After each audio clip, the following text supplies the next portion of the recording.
বড় দেখেছি।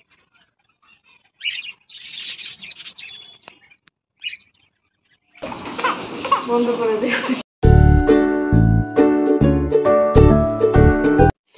হ্যালো বন্ধুরা, আপনারা সবাই কেমন আছেন? আশা করি খুব ভালো আছেন। আমার আরেকটি ব্লগে আপনাদেরকে অনেক অনেক স্বাগত। সকাল সকাল ঘুম থেকে উঠে পড়েছি, রোজা চলছে।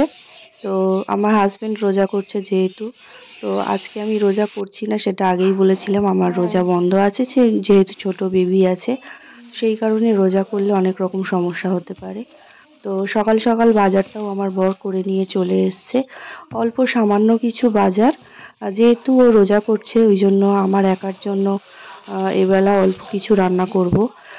পটল, বেগুন, আর কি সামান্য কিছু, একটা আম, কাঁচা লঙ্কা, এগুলো এনেছে। তো রান্নাটা তো করবই। তো আগের দিন ব্লগে বলেছিলাম যে আমার ছাদে বিট চাষ করেছি আর ধনেপাতা, তো সেগুলো তোমাদের সাথে শেয়ার করা হয়। তো সকাল সকাল এই কাজকর্মগুলো সেরে নিচ্ছি। চিংড়ি মাছটা এনেছে ও বাজার থেকে, বলল পটল চিংড়ি করতে হবে। তো বেশ সেই মতো চিংড়ি মাছগুলো একটা পাত্রে ঢেলে নিলাম। আর যেহেতু ফ্রিজে ছিল মাছ, তো মাছটাও যেহেতু বরফ জমে গেছিলো, ওই জন্য জল দিয়ে কিছুক্ষণ ভিজিয়ে রাখলাম, যাতে বরফের ঠান্ডা ভাবটা কেটে যায়। তারপরে চিংড়ি মাছগুলো পরিষ্কার করে ছাড়াতে শুরু করে দিলাম, কাটতে শুরু করে দিলাম। হাত দিয়েই হয়ে যায় আর কি। অনেকে চিংড়ি মাছের এই খোলাগুলো ছাড়ায় না, এরকমভাবেই রান্না করে। আমার বড় প্রথম আমি এসে দেখতাম কি বিয়ের পরে ও এরকম খায় আর কি, খোল সমেতই রান্না করে। কিন্তু আমার খোল একেবারেই পছন্দ নয়, খোল সমেত রান্না করা। আমি খোল ছাড়িয়েই সব সময় চিংড়ি মাছ খেতে পছন্দ করি, মানে রান্না করতে পছন্দ করি আর কি। ছেলেরা যেহেতু দোলনায় চুপচাপ খেলা করছে, ওই জন্য ভাবলাম এই কাজগুলো তাড়াতাড়ি সেরে নেওয়া যাক, কেননা ও উঠে পড়লে আবার সমস্যা হয়ে যাবে, তখন কোনো কাজই করতে পারবো না, ওকে নিয়েই বসে থাকতে হবে। আর এখন তো আমার ছেলে যেটা বায়না শুরু করেছে, সব সময় কোলে কোলে থাকবে। ওকে যতক্ষণ মানে ঘুমাবে, খেলবে, ঠিক আছে। মাঝে মাঝে কী যে হয়, কোল ছাড়া একেবারেই থাকতে চায় না। তো সেই কারণেই তাড়াতাড়ি করে মাছগুলো ছাড়িয়ে নিচ্ছি, এরপরে ছাদেও যেতে হবে, প্রচুর কাজ আছে। তো এবার সোজা চলে যাব ছাদে। আগের দিন তোমাদেরকে ছাদ আমি দেখিয়েছিলাম, আমার ছাদে অনেক রকমের সবজি চাষ করেছি, যেরকম ফুলকপি, ওলকপি, এগুলো সব ভিডিও তোমাদের সাথে শেয়ার করেছিলাম। তো সকাল সকাল ওই জন্য কাজটা ছেড়ে ছাদে চলে এলাম এবার। তো বিট গাছগুলো অনেক দিন ধরেই বিট তুলবো ভাবছি বিট গাছ থেকে, কিন্তু সময় উঠছে না। এদিকে উঠেই দেখি আমার বর বিট তুলতে মানে বসেই গেছে, অলরেডি একটা তোলা হয়ে গেছে দেখি। তো আমি দেখলাম মানে বেশ কয়েকটা বিট ও তুলতে বসে পড়েছে, তো সেগুলো তুলতে শুরু করলো, আর আমি সেগুলো ক্যামেরাবন্দি করতে লাগলাম। মানে বিটগুলো দেখতেই পাচ্ছ, ছোট ছোট টবে হলেও কিন্তু বেশ ভালোই হয়েছে।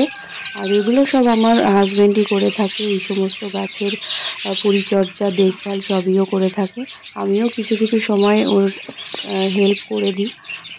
প্রথমে ও বিটগুলো তোলা শুরু করেছে, দেখে প্রচণ্ড রাগ হলো, কেননা যে কোনো ফল বলো বা সবজি বলো ছাদে হলে আমি সেগুলো আমি নিজের হাতে প্রথম তুলি। তো প্রথমে দেখলাম ওগুলো তুলতে বসে গেছে, দেখে সত্যি খুব রাগ হয়েছিল। তারপরে নিজেই ও আমাকে বললো আরও অনেক আছে, তোলো না, ক্ষতি কী। তো আমি আবার সেগুলো বললাম আমার তাহলে এগুলো ভিডিও করে দাও, আমিও তুলি বিট কিছু কিছু। নিজের হাতে গাছ তৈরি করে সেটাতে ফল আনা বা সবজি আনা, সেগুলো আবার নিজের হাতে করে তোলা বা সেগুলো নিজে রান্না করে খাওয়া, এগুলো একটা আলাদাই মজা আছে। যারা এই সমস্ত গাছগাছালি পছন্দ করেন তারা অবশ্যই হয়তো বুঝবেন। নিজের হাতে যে কোনো গাছ ছোটো থেকে বড় করা নিজের সন্তানের মতো, খুবই এগুলো মানে ভালো লাগার বিষয় এক একজনের কাছে, যেরকম আমার হাজবেন্ডের কাছে এইগুলো। তো বিট তোলা মোটামুটি তো আমাদের কমপ্লিট, বেশ কয়েকটা বিট তুলে নিয়েছি। তো এবারে যেটা মজার বিষয়, একটা ভাঙা সুটকেস পড়েছিল কোথায়, সেটা নিয়ে এসে দেখি আমার বর যেটার মধ্যেই আর কি ধনেপাতার দানা দিয়েছিল। তো সেখানে দেখলাম বেশ ভালোই ধনেপাতা হয়েছে। আর যেহেতু সময়ের অভাবে ধনেপাতা তোলার সময় পাচ্ছিলাম না আমরা, এই জন্য বেশ কয়েকটা ধনেপাতা দেখতেই পাচ্ছি হলুদ হলুদ হয়ে গেছে। তো তাতে কি, এগুলো তো মোটামুটি খাওয়ার উপযুক্ত, খুব খারাপ নয়। আর একটু তাড়াতাড়ি তুললে হয়তো কচি কচি ধনেপাতা আরও বেশি স্বাদে গন্ধে সব কিছুই হয়তো ভালো হতো, এটাও মন্দ হয়নি। তো সেগুলোই চটপট করে তুলতে শুরু করলাম, কেননা ইতিমধ্যেই আমার ছেলের কান্না নিচ থেকে শুনতে পাচ্ছি, দোলনায় শুয়ে আছে, ও উঠে পড়েছে। তো তাড়াতাড়ি করে ওই জন্য আমি ধনেপাতাগুলো তুলতে শুরু করে দিলাম।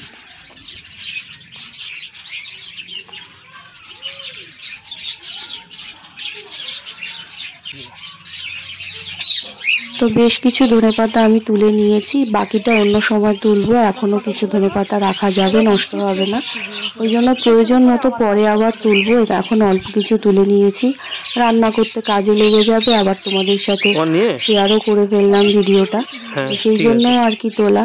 তো যাই হোক, কেমন লাগলো ভিডিওটা কিন্তু অবশ্যই জানিও, বা আমার ব্লগটা কেমন লাগলো অবশ্যই জানিও। এরকম গাছগাছালি হয়তো সবজি গাছ তোমরাও ছাদে করে থাকতে পারো।